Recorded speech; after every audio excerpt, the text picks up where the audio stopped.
A gente vai direto em conexão com a CNN Brasil, porque hoje é 25 de maio, é o Dia Nacional da Indústria, e a CNN entrevista o presidente da CNI, Ricardo Alban. Obrigado a você, Thaís. Boa noite para o Thaís, para o Daniel e a todos os ouvintes. Presidente, eu começo lhe perguntando sobre qual é a sua preocupação de última hora, porque o governo realmente ligou a chave da eleição. Citei aqui agora há pouco, a frase da ex-presidente Dilma: a gente pode-se fazer o diabo para a eleição. E eu queria a sua avaliação de imediato. O que isso vai provocar? O senhor acha que o governo está errando no diagnóstico e arriscando essa medida tão assodada? Olha, Thaís, você bem disse a palavra certa, assodada. Primeiro, eu gostaria de parabenizar toda a indústria. Hoje é o nosso Dia da Indústria e acabamos de receber esse presente. E todos aqueles que compõem a indústria, como quer seja trabalhadores, empreendedores e o conjunto de todos. Mas, infelizmente, como você diz, assodada. Seguramente, isso não é previsibilidade. E ainda mais, 60 dias, quer dizer, nem um ano fiscal se espera encerrar para se fazer justamente as novas programações, as novas previsibilidades. Como é que nós podemos ter alguma segurança jurídica ou laboral com tantas oscilações? E nós temos no próximo ano, ainda entrando o início da reforma tributária, convivendo com 2 ciclos. É algo bastante complexo, principalmente para quem mais emprega. Quem é que mais emprega? As pequenas e as médias empresas, no nosso caso, as indústrias. Vai ser muito conturbador dessa forma que está sendo conduzida. Daniel Hittner. Presidente Alban, boa noite. Obrigado aqui por ter vindo ao estúdio da CNN em Brasília. Eu queria lhe perguntar sobre a estratégia política do setor privado e do empresariado no que diz respeito à tramitação da PEC. Muita gente dizia o seguinte, que a principal estratégia era não permitir que essa PEC fosse votada no plenário da Câmara, porque se chegasse ao plenário, colocaria os deputados numa posição de muito dificilmente votar contra uma medida que é muito popular do ponto de vista do trabalhador. Agora, a gente provavelmente vendo a votação e então a aprovação na Câmara, qual que é a estratégia do setor privado no Senado? O senhor tem diálogo com Davi Alcolumbre para tratar sobre esse assunto e acredita que o Senado pode fazer um freio de arrumação na tramitação desse projeto? Daniel, o diálogo nós sempre preservamos. Nós tivemos o diálogo com o presidente Hugo Mota, com o relator Léo Prates, mas, infelizmente, essa narrativa de que isso é muito bom para todos os trabalhadores, em função de como foi colocado, porque eu acho que existem uns equívocos. Da forma que está sendo feita, o primeiro impacto que nós vamos ter é aumento de preço. No momento em que nós estamos tendo pressão inflacionária por conta da própria guerra do Irã, com os preços de combustíveis e toda a cadeia que daí vem com a relação de logísticas e os próprios combustíveis impactando os termoplásticos, outras cadeias produtivas maiores. Então, esse é o primeiro impacto. Então, esse ganho ele vai ser obscurecido pela realidade dos preços. Isso não tem para onde correr.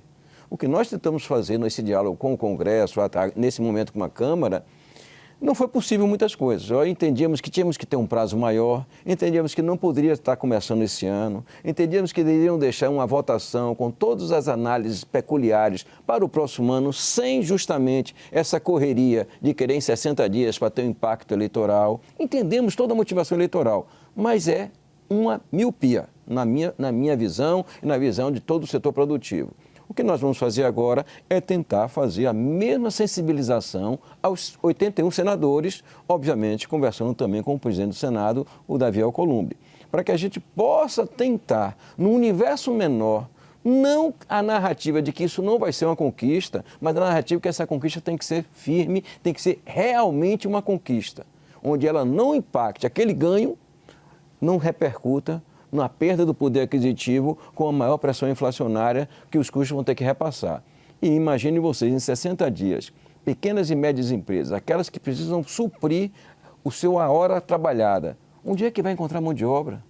Se nós estamos falando que temos plano de emprego, se nós estamos falando que agora uma boa parte de alguns trabalhadores estão começando realmente a querer voltar para a Venezuela, aqueles que foram empregados aqui, como é que nós vamos fazer essa equação de uma forma tão assodada?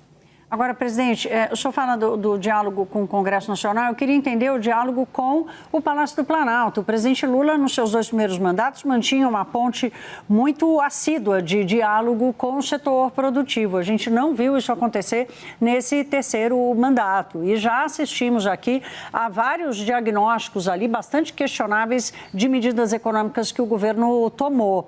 Como é que está esse diálogo hoje com a Fazenda, com o próprio Palácio?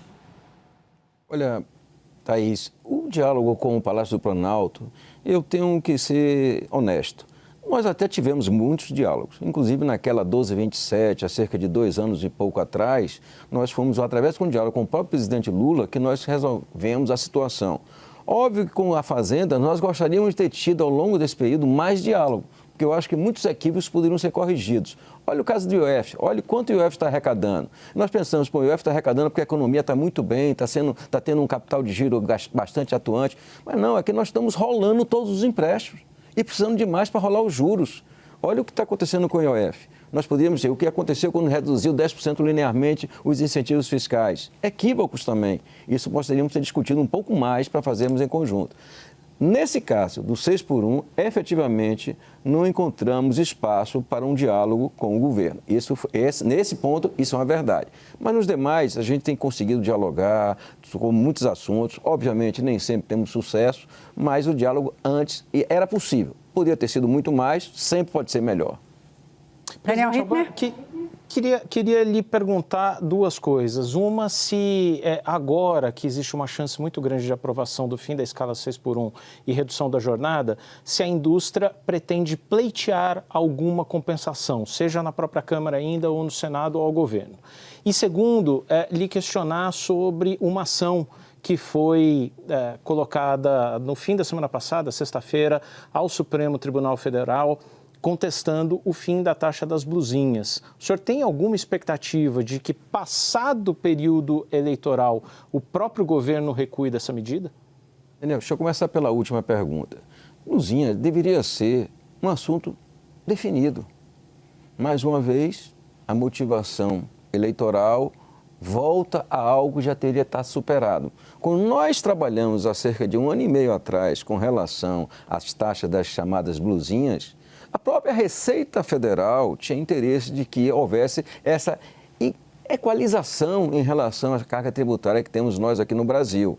E fomos até que nós pedimos 40%, foram 20%. Agora, por esse motivo, retrocedeu. Nós já entramos no STF com relação a essa medida. Obviamente, sabemos que não vamos ter respostas imediatas. E é você que a esperança de que talvez, passado esse processo, nisso próximo ano, isso possa ser revisto por uma justiça tributária, eu até acredito que isso é factível. Isso nós podemos retroceder e haja visto declarações recentes do próprio ministro da Fazenda. O problema quando a gente fala 6x1 é que esse movimento fazendo agora, ele não tem volta. Ele definitivamente não vai ter volta. Então, na blusinha, eu acho que a gente ainda pode corrigir um equívoco.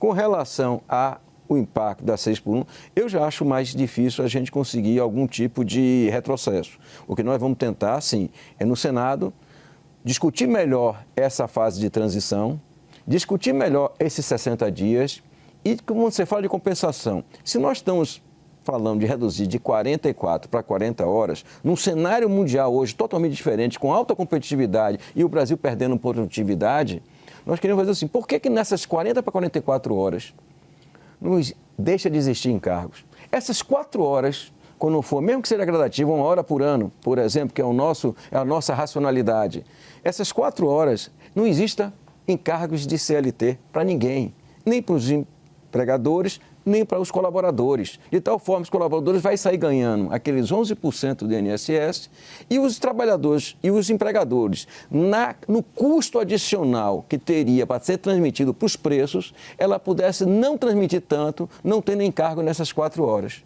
Eu acho que isso é bastante racível. Presidente, dá tempo ainda de eu lhe fazer uma última perguntinha. O senhor começou aqui falando do Dia da Indústria. Esse é um setor que vem perdendo espaço na economia brasileira há bastante tempo. Há alguma expectativa aí em função do acordo Mercosul-União Europeia, que pode dar uma outra chance à indústria? Mas qual é a expectativa que o senhor tem de curto e médio prazo para o desempenho desse setor e da participação dele na economia como um todo?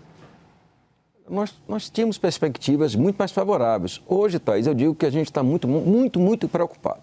Muito preocupado não só com esses assodamentos, mas com essa constante perda de competitividade. Eu acabei de vir não só dos Estados Unidos, da Alemanha, da Itália e agora, recentemente, também acabei de chegar da própria China. E nós estamos vendo a perda de competitividade crescente, ao mesmo tempo que o Mercosul com a União Europeia nos possibilita a abertura de mercados significativos, mas tem que ser mercados que a gente introduza as cadeias produtivas em determinados setores numa espécie de ganha-ganha, onde a gente possa agregar uma parte de valor aqui, outra parte de valor nos nossos concorrentes, mas cada vez que nós temos mais perda de competitividade e de uma forma assodada, como nós podemos cobrir esses hiatos que existem no custo Brasil?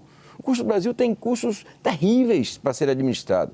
Energia, a gente está sendo beneficiado porque a energia está subindo no mundo inteiro, mas já vai encontrar sua equação. Nós temos energia cara por um monte de penduricários, um monte de encargos sociais e encargos fiscais que existem sobre ela.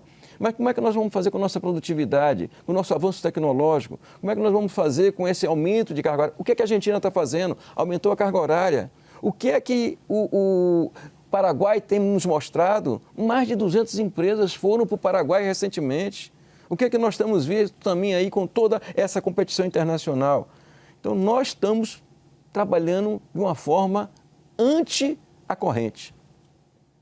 Nós conversamos com o presidente da Confederação Nacional da Indústria, Ricardo Alban. Presidente Alban, muito obrigada. Volto sempre aqui ao Hora H. Uma boa semana. Eu que agradeço. Um abraço a vocês todos. Boa noite a você também, Daniel Rittner. Até já.